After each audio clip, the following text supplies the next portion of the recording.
Hello guys, வணக்கம். தைப்பூசத்துக்கு இன்னும் ஒரே வாரம் தான் இருக்குது. பத்துமலையில் என்னென்ன ஒர்க் போயிட்டுருக்குன்னு பார்ப்போமா?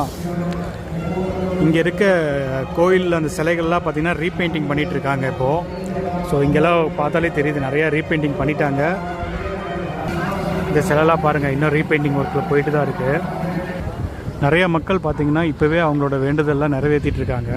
நிறைய பேர் பால் குடம் எடுத்துகிட்டு போயிட்டுருக்காங்க. காவடி எடுத்துகிட்டு வந்து பாருங்கள், காவடியெல்லாம் இங்கேயே வச்சுட்டு போயிட்டாங்க. அவங்க வேண்டுதலை நிறைவேற்றிட்டு. ஏன்னா இன்னும் ஒரு வாரம் தான் இருக்குது. அடுத்த வாரம் தைப்பூசத்துக்கு ரொம்ப கூட்டமாக இருக்கும். அதனால சில பேர்லாம் இப்போவே பாருங்கள் பால் குடம்லாம் எடுத்துகிட்டு இருக்காங்க. முடி காணிக்க கொடுக்குற இடம், காது குத்துற இடம், அப்புறம் பார்த்திங்கன்னா வாஷ்ரூம், அது எல்லாமே பார்த்திங்கன்னா முருகருக்கு அப்படியே லெஃப்ட் சைடில் இந்த இடத்துல இருக்குது. இப்போ இந்த வழியை யூஸ் பண்ணிங்கன்னா நீங்கள் அழகாக அந்த இடத்துக்கு போயிடலாம். தேவஸ்தான முடி காணிக்கை நிலையம். ஸோ காது குத்துறது, முடி காணிக்க கொடுக்குறது, அது எல்லாமே பார்த்திங்கன்னா இந்த இடத்துல தான் நடக்குது. இங்கே பாருங்கள், இந்த முடி காணிக்கை மண்டபம்னு இங்கே ஒன்று இருக்குது. ஸோ அது பக்கத்துலேயே பார்த்திங்கன்னா சில அவுட்லெட் மாதிரியும் போட்டிருக்காங்க. முடி காணிக்க கொடுக்குறது, காது குத்துறது. அது பக்கத்துலேயே வந்து பார்த்திங்கன்னா வாஷ்ரூமும் இருக்குது. இங்கேயே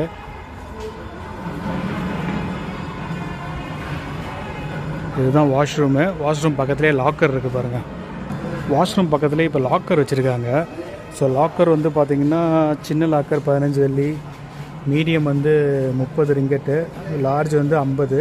இது எல்லாமே பார்த்திங்கன்னா 6 மணி நேரத்துக்கான ரேட்டு. ஒரு 6 மணி நேரம் நீங்கள் வந்து இந்த லாக்கரை யூஸ் பண்ணணுன்னா சைஸ் வாரியாக அந்த ரேட்டை போட்டிருக்காங்க. இந்த முடி காணிக்க கொடுக்குற இடத்துக்கு நீங்கள் அப்படியே இந்த துர்க்கை அம்மன் கோயிலுக்கு பேக் சைடாகவும் நீங்கள் வரலாம். இங்கே வந்து டவர் மாதிரி கட்டிகிட்ருக்காங்க. எக்ஸ்ட்ரா லைட்லாம் போட்டுட்ருக்காங்க. பத்துமலையே வேறு மாதிரி ஆக்கிட்டுருக்காங்க. இதுதான் பார்த்திங்கன்னா முன்ன பார்க்கிங் இருந்த இடம். ஸோ என்ட்ரன்ஸ் அங்கே இருக்குது. என்ட்ரன்ஸ்லேருந்து நம்ம இந்த பக்கம் காடி பஸ்ஸெல்லாம் பார்க் பண்ணுவாங்க. ஸோ இந்த இடத்த ஃபுல்லாமே அவுட்லெட் மாதிரி ரெடி பண்ணியிருக்காங்க. இந்த சைடும் பாருங்கள், எல்லாம் சின்ன சின்ன அவுட்லெட் மாதிரி இடம் ரெடி பண்ணியிருக்காங்க. இது வந்து 2வது கேட்டுக்கு போகிற வழி.